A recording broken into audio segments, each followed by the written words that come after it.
capítulo 8, a parte B, do verso 1 em diante. Naquele dia, levantou-se grande perseguição contra a igreja em Jerusalém. E todos, exceto os apóstolos, foram dispersos pelas regiões da Judeia e Samaria. Alguns homens piedosos sepultaram Estevão e fizeram grande pranto sobre ele. Saulo, porém, assolava a igreja, entrando pelas casas e arrastando homens e mulheres, encerrava-os no cárcere. Entre mentes, os que foram dispersos iam por toda parte, pregando a palavra. Filipe, descendo a cidade de Samaria, anunciava-lhes a Cristo. As multidões atendiam unânimes às coisas que Filipe dizia, ouvindo-as e vendo os sinais que ele operava. Pois os espíritos imundos de muitos possessos saíam gritando em alta voz, e muitos paralíticos e coxos foram curados. E houve grande alegria naquela cidade. O verso 12. Quando, porém, deram crédito a Filipe, que os evangelizava a respeito do reino de Deus e do nome de Jesus Cristo, iam sendo batizados, assim homens como mulheres. Nós temos, nos últimos domingos, pregado sobre a história da igreja cristã. Como iniciou a igreja de Cristo. A igreja genuinamente evangélica, ou seja, a igreja que crê no evangelho. E nós vimos a base, o alicerce no qual ela foi erguida, a igreja de Cristo. A igreja é o povo que o viu, o povo que se arrependeu e creu na palavra de Deus. A base, portanto, da igreja é a palavra. A igreja foi instituída no dia de Pentecostes, quando o Espírito Santo, em cumprimento de profecia, foi derramado lá em Jerusalém. 120 irmãos reunidos, todos foram cheios do Espírito. Entre estes, Pedro. E Pedro começou a pregar o Evangelho, a pregar a palavra de Deus. E o resultado da sua mensagem foram que cerca de 3.000 pessoas foram impactadas, sentiram-se completamente tocadas, sentiram remorso profundo, e não apenas um remorso, mas um desejo profundo de ser perdoado, de ser aceito por Cristo Jesus. O Espírito Santo que agiu em seus corações, eles foram profundamente transformados, creram na palavra, e a Bíblia diz também que foram batizados, e a igreja continuou crescendo. Capítulo 2, capítulo 3, capítulo 4, capítulo 5, nós por último registramos, um crescimento grandioso da igreja, através do ministério de um diácono chamado Estevão. Estivemos compartilhando aqui a experiência desse oficial da igreja, que tinha sido chamado por Deus, escolhido pela igreja, para um trabalho de assistência social. Mas ele foi muito mais além, ele cresceu em dons espirituais, ele avançou na carreira cristã, e se tornou um grande evangelista, um baluarte da fé cristã. E Deus o usou tremendamente na pregação do evangelho, e muitas vidas creram através do ministério de Estevão. Por conta disso foi perseguido, por conta disso foi apedrejado. Nós vimos por 3 domingos aqui na igreja sobre essa experiência de Estevão. Então a igreja estava alicerçada na palavra, a igreja crescia, mas a igreja padeceu também perseguição. Levantou-se grande perseguição à igreja do Senhor. Primeiramente, aos apóstolos. Por isso que você vai olhar para aqui, vai olhar esse tema, não é estranho? A primeira perseguição. Porque até então, a perseguição não era para a igreja de uma forma geral. A perseguição até então para os oficiais, os apóstolos e também Estevão, que era um oficial da igreja. A igreja passou por esse momento de tremenda perseguição.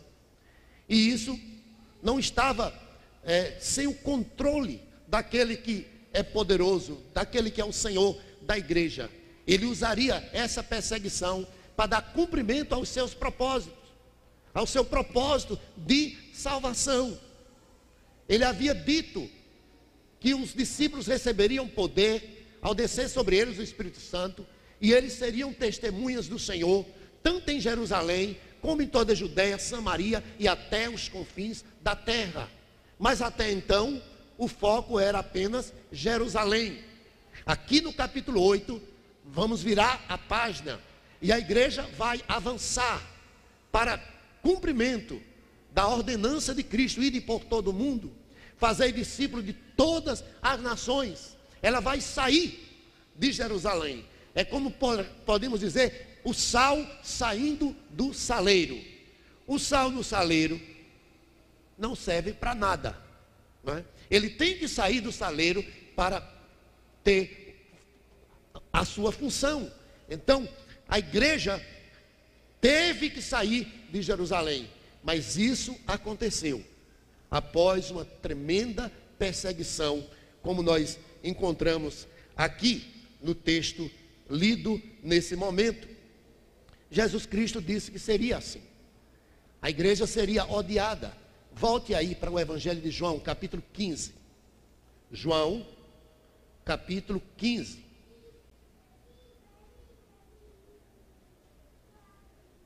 A partir do versículo 18, veja o que a palavra do Senhor nos diz.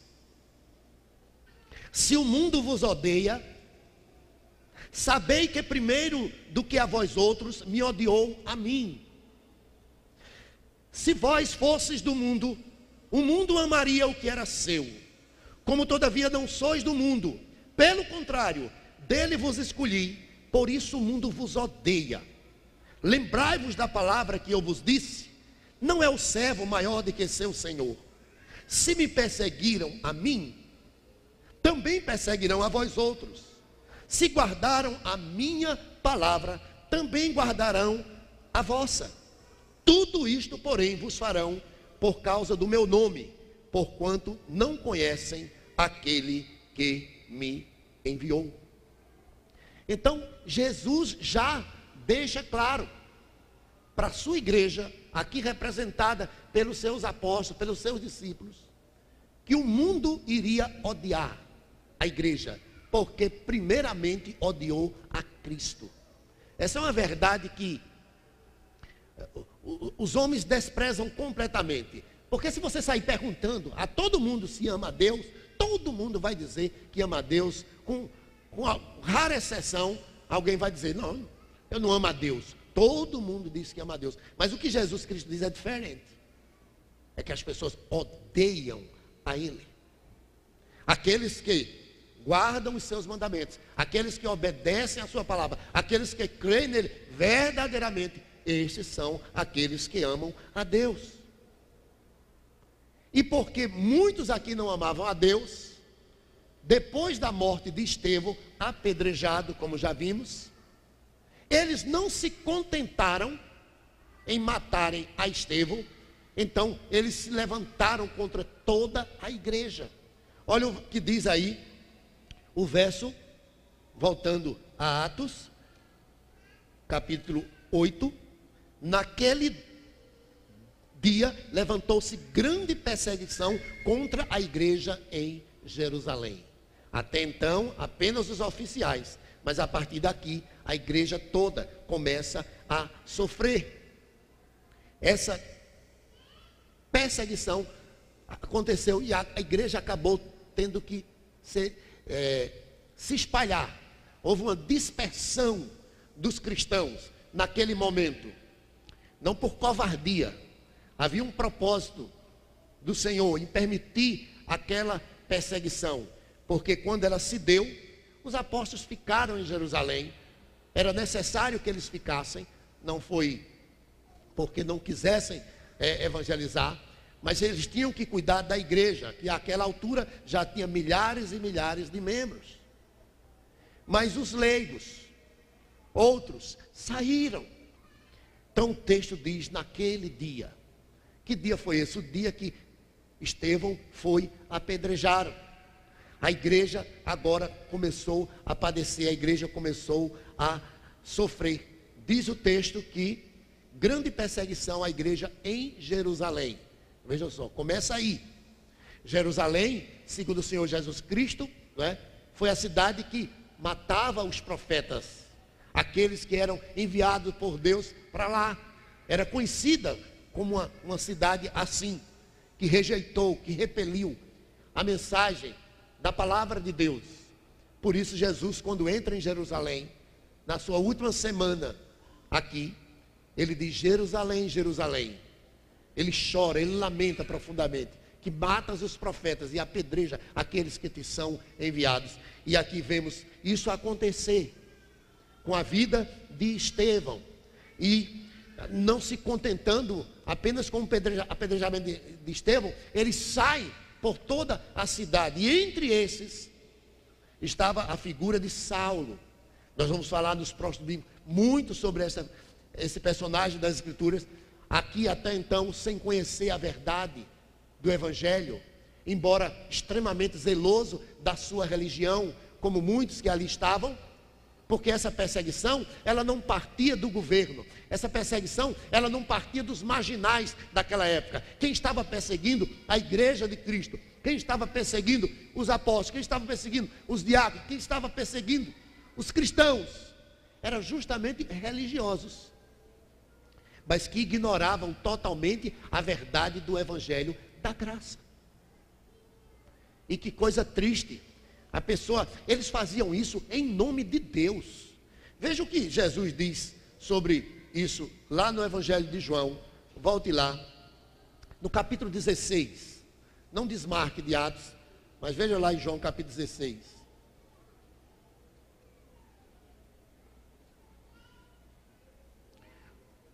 Versículo 1: Tenho-vos dito estas coisas, para que não vos escandalizeis.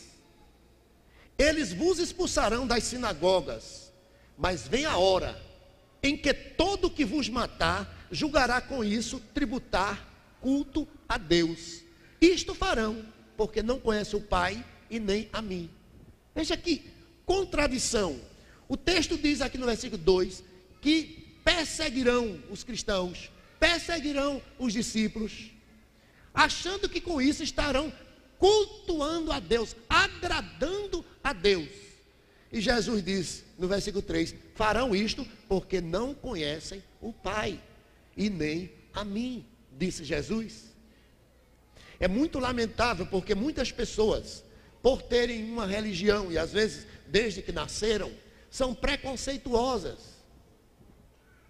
Aqui estava um povo tremendamente preconceituoso, e foi preconceito religioso que levou Saulo e os demais a se levantarem contra a igreja e a prenderem os cristãos e a matarem cristãos. A Bíblia diz que era ferrenha a perseguição. Veja o que diz o versículo 4.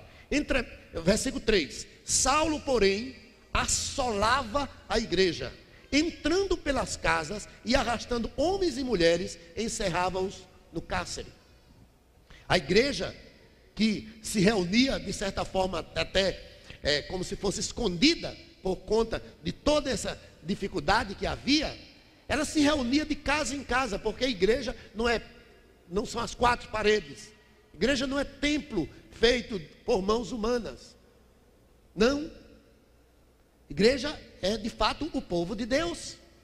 E essa igreja estava reunida nas casas. E Saulo, não é? Diz o texto que ele assolava as igrejas. Era uma devastação tremenda. É como se fossem feras selvagens se levantando. Lembra que contra Estevão diz a Bíblia que eles rilhavam os dentes como cães ferozes? Assim são muitas pessoas que odeiam crente, odeiam a igreja de Cristo e se levantam ferozmente. Saulo era assim, antes de ter o seu encontro pessoal com Cristo. Diz o texto que ele entrava nas casas, juntamente ele comandava tudo aquilo lá, e arrastava as pessoas de dentro das casas e as encerrava no cárcere, e só sabia quando essas pessoas eram mortas, e foram muitos, milhares que morreram naqueles dias. Mas a perseguição foi importante. Foi importante para a história da salvação. O Senhor tinha dito: vocês serão minhas testemunhas, não só em Jerusalém, mas tanto em Jerusalém, como em toda a Judéia e Samaria e até os confins da terra. E para isso foi necessário essa perseguição. Jesus disse que seríamos perseguidos. Era de se esperar que isso acontecesse. O cristão é perseguido muitas vezes por pessoas. Aqui se destaca a pessoa de Saulo. Nos dias atuais há muitas pessoas que se levantam contra cristão. Há grupos organizados que se levantam contra a igreja de Cristo por pregar a verdade. Grupos imorais que não admitem a verdade de Deus, que têm um costume, uma cultura de vida totalmente contrária às Escrituras. Vivem em promiscuidade, vivem nos seus vícios, e quando a igreja se levanta para pregar a palavra, para denunciar o pecado, esses grupos se levantam, se manifestam contra a igreja do Senhor. Então existem pessoas particulares que perseguem, existem grupos que perseguem, existe até mesmo o governo. Em alguns locais desse mundo, os governos são totalmente hostis à pregação do Evangelho. Em nosso país, há liberdade religiosa, mas isso está, de certa forma, em perigo. Porque há muitos que articulam para que a igreja não tenha liberdade de pregar a verdade de Deus. Por causa da cultura que vai sendo institucionalizada, a cultura do pecado, da imoralidade, querem muitas vezes calar a boca da igreja. Ah, se disser que isso é errado, isso é cultura de ódio, isso é ódio. Que conversa! A palavra de Deus é clara em falar não apenas de Jesus como Salvador, mas como aquele que é de fato o Senhor dos senhores, o Rei dos reis. Ele deve ser aquele que governa as nossas vidas, e Ele governa as nossas vidas através da sua palavra. É um guia seguro. Nós temos aqui os bons costumes e a ética cristã. O modo de viver de cada filho de Deus está aqui, claro, em muitas passagens das Escrituras, nos Evangelhos, nas bem-aventuranças, nas cartas de Paulo. Mas muitos se levantam contra a igreja. E a perseguição, ela não é boa, no sentido de acharmos bom que as pessoas se levantem contra a igreja. Mas a igreja viver também no conforto, sem qualquer hostilidade da parte do mundo, sem qualquer perseguição, talvez podemos dizer que seja pior, porque fica numa inércia tremenda, não há toda liberdade, aí acaba sem fazer nada. E isso nos lembra a parábola do semeador. Abra comigo lá em Mateus capítulo 13. Mateus capítulo 13.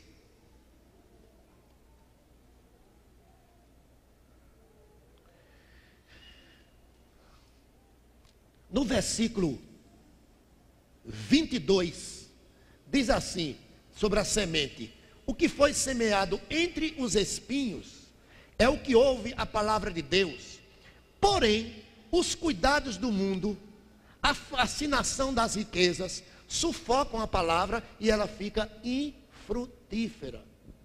Então, aqui está o exemplo de alguém que ouviu a palavra de Deus, mas quis viver no conforto, note bem, procurando tão somente os seus próprios interesses, a fascinação com as riquezas, o cuidado com este mundo, sufocando a palavra de Deus nessa pessoa, tornando essa pessoa infrutífera. Então, quando a igreja não sofre, né, nenhuma oposição, ela pode se acomodar. É o que acontece conosco. É o que acontece com a igreja de Cristo em muitas partes. Parece que ela anda de mãos dadas com o mundo. Nós não podemos, de forma alguma, meus irmãos, negar a verdade para andar em paz com este mundo. A palavra do Senhor é muito clara. No mundo tereis tribulações. Jesus estava se dirigindo aos seus discípulos, mostrando claramente a oposição dos pecadores à palavra de Deus. E muitos sofreriam por conta disso. Mas ele recomenda lá que mantenhamos o ânimo, porque assim como ele venceu o mundo, nós venceremos também. Voltando a Atos, capítulo 8. A Bíblia diz que eles iam por toda parte, no versículo 4, pregando a palavra de Deus. Eles quem? Aqueles que foram dispersos. Aqueles que saíram por causa da perseguição. Não saíram com medo da perseguição. Saíram para espalhar, para cumprir o decreto do Senhor, de pregar o Evangelho na Judeia, na Samaria, até os confins da terra. Agora veja a situação dessas pessoas. Vocês têm visto aqui no Brasil a chegada de imigrantes. Isso tem acontecido muito na Europa. Até porque na Europa as famílias desprezam completamente a palavra de Deus. Quem não quer ter filho, no máximo tem um, e aí daqui a pouco falta mão de obra para tocar um trabalho no país, e aí vai chegando e vai chegando, vai chegando. Aqui no Brasil tem vindo não por conta deste fator, mas por conta de dificuldades em outros países, a exemplo da Venezuela. Essas pessoas tinham perdido tudo. Elas saíram.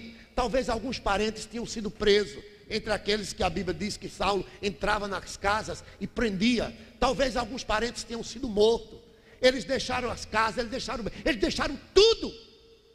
E mesmo nessa situação em que se encontravam, diz a palavra de Deus, que eles saíram pregando e anunciando o Evangelho. Que coisa tremenda.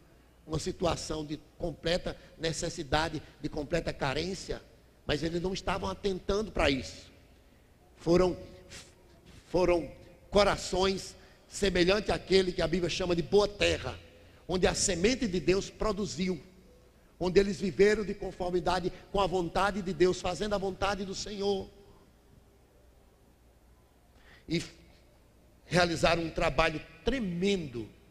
Veja o que a palavra do Senhor vai nos falar acerca desse homem aqui que surge. Filipe, versículo 5. Filipe, descendo à cidade de Samaria, anunciava-lhes a Cristo.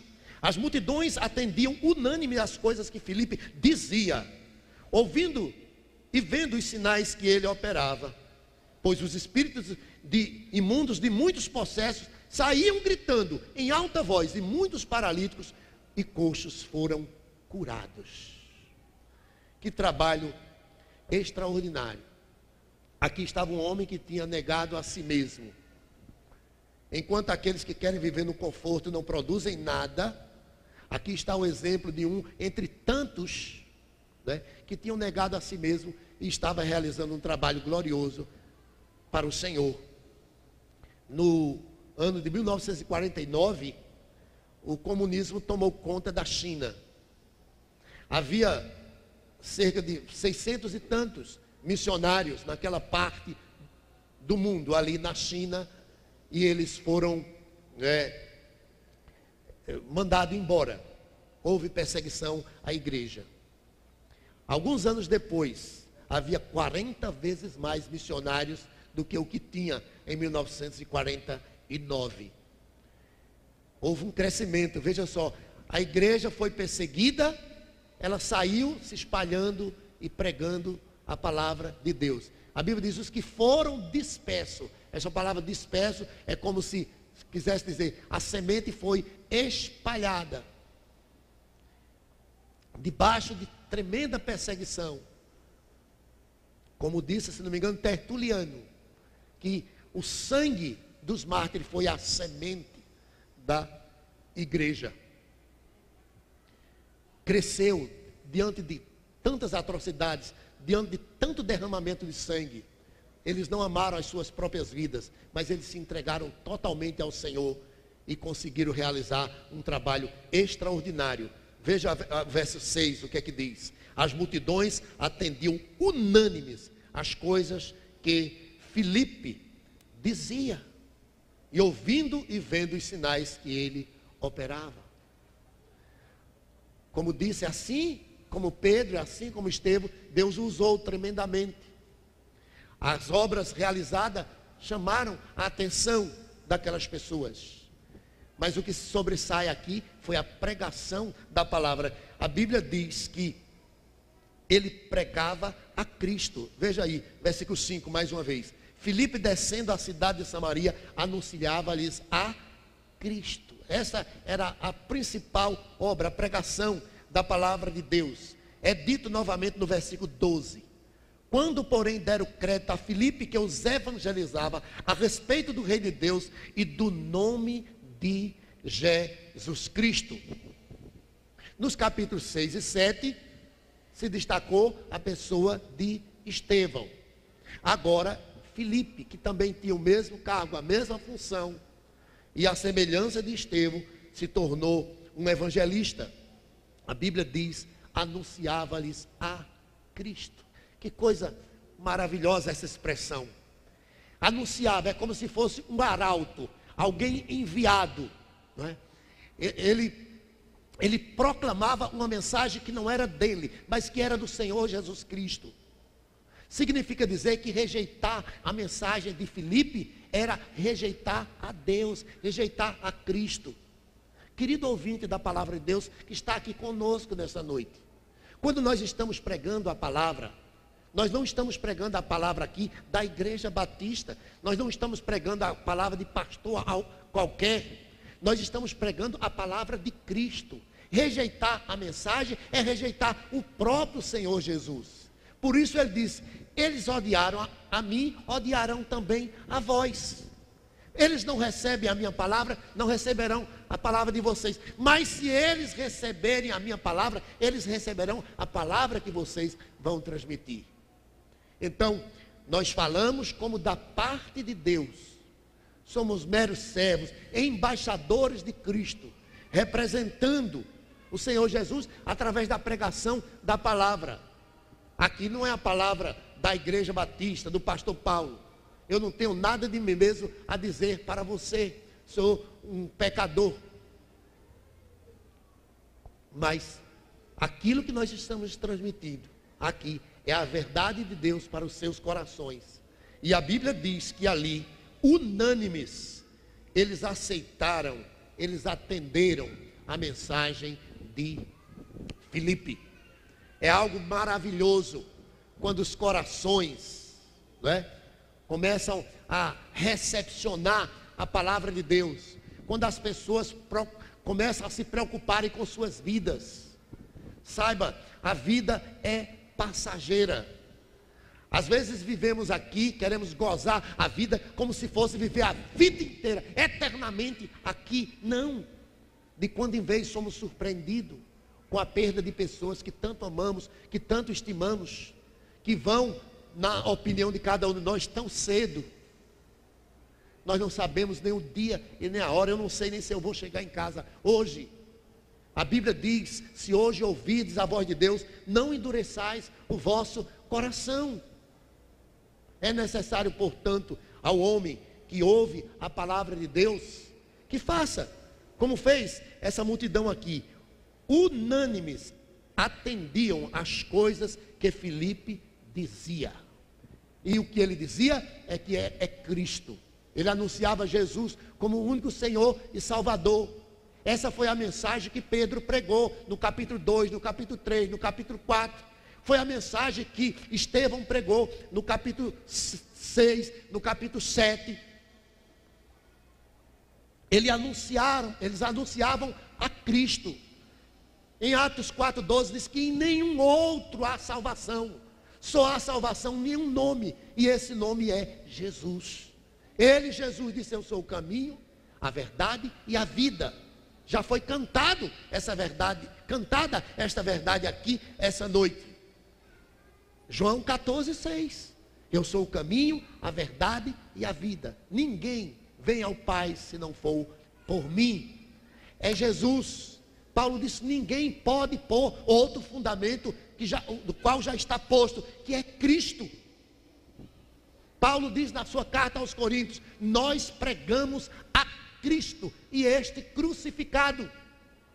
Era esta a mensagem que Filipe trazia para todos os seus ouvintes. Ele pregava não uma religião, ele não pregava uma denominação, ele não pregava a si mesmo, ele não pregava rituais, ele não pregava regras, ele pregava a Cristo, porque somente Cristo é o único Senhor e o único Salvador. E a Bíblia diz que unânimes eles atendiam a essa mensagem, e isso trouxe esperança de salvação para aquelas pessoas. Olha aqui o versículo 8, o que diz: e houve grande alegria naquela cidade. E houve grande alegria. Qual foi a razão, qual foi o motivo da alegria daquelas pessoas? Elas receberam a Cristo. Não tem felicidade maior do que esta, não tem prazer, não tem gozo maior. Acabamos de cantar um hino que diz: que delícia é crer em Cristo, em seu nome confiar, aceitar os seus ensinos e as promessas desfrutar. De fato, é uma delícia crer em Cristo, é uma grande alegria, é um pleno gozo, é plena paz, plena satisfação. A igreja estava sendo perseguida. Você vê que contraste? Uma igreja perseguida e uma igreja alegre. É isso que Jesus diz nas bem-aventuranças: bem-aventurados sois vós, quando vos perseguirem e mentindo disserem tudo quanto for mal contra vós por minha causa. Jesus diz: alegrai-vos e exultai, porque é grande o vosso galardão no céu. Eles estavam alegres porque eles tinham conhecido a Cristo. Eles estavam alegres porque eles agora tinham esperança no Senhor. E como Estevão, eles podiam abrir os olhos e ver a glória de Deus e o Senhor Jesus Cristo à direita do Pai. Nessa esperança morre todo aquele que confia no Senhor Jesus Cristo. Por isso que houve grande alegria. Mas vamos para 1 Tessalonicenses capítulo 1, versículo 6. Se você achar aí, pode identificar. 1 Tessalonicenses capítulo 1, versículo 6. Veja como a igreja recebeu a palavra. Com efeito, vos tornaste imitadores nossos e do Senhor, tendo recebido a palavra, posto que em meio a muita tribulação, com alegria do Espírito Santo. E Maria, como ela recebeu a palavra? Quando foi revelado para ela que ela daria a luz ao Salvador, ela cantou, ela louvou a Deus, dizendo: a minha alma engrandece ao Senhor, e o meu espírito se alegra em Deus, o meu Salvador. Então, não existe alegria maior do que esta. Mas não foi só emoção, não. Eles também fizeram compromisso com a palavra que ouviram. E eu encerro com o versículo 12. Atos, capítulo 12, capítulo 8, versículo 12. Veja como esse texto se encerra. Diz assim: quando, porém, deram crédito a Filipe, que os evangelizava a respeito do reino de Deus e do nome de Jesus Cristo, iam sendo batizados assim homens como mulheres.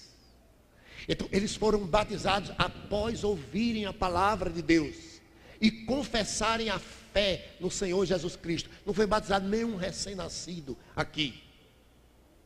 Eles foram batizados após ouvirem a palavra de Deus e confessarem a Cristo como Senhor e Salvador de suas vidas.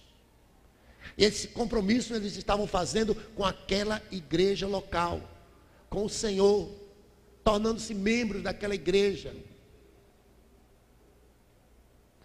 É necessário, portanto, que aqueles que afirmam crer no Senhor Jesus assumam o compromisso, professem publicamente a sua fé. E o batismo é um símbolo da nossa experiência de conversão, quando nos tornamos novas criaturas. E a Bíblia diz que ele anunciava Cristo e o reino deste. O mundo, diz a Bíblia, que jaz no maligno, mas quando alguém se converte, ele sai das trevas para a luz. Ele passa a pertencer ao reino de Deus. Jesus passa a ser o Senhor e Salvador de sua vida. Foram, portanto, batizados. Não ficaram apenas no ouvir, não ficaram apenas no se alegrar, não ficaram apenas no crer, mas obedeceram a ordem de Cristo. Foi Jesus que disse: ide por todo o mundo e fazei discípulos de todas as nações, batizando-os em nome do Pai, do Filho e do Espírito Santo. A igreja, portanto, cresceu mais e mais. Cristo, ele foi mais perseguido do que Filipe, mais perseguido do que aqueles cristãos, mais perseguido do que Estevão, mais perseguido do que os apóstolos, sofreu mais do que todos eles, mas não deixou de anunciar a santa palavra. Estes realizaram milagres. Jesus realizou muito mais. Diz a Bíblia, se fosse escrever tudo quanto o Senhor Jesus Cristo realizou, não caberia no mundo inteiro os livros que seriam escritos.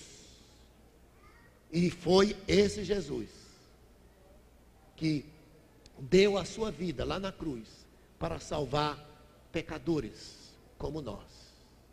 Que você que está ouvindo a palavra de Deus nessa noite aqui possa sentir-se, meu irmão, tocado pela experiência desses primeiros cristãos que perderam tudo, mas não perderam o ardor evangelístico, não perderam o zelo pela causa de Deus, não perderam o amor pelo Senhor, se deram completamente.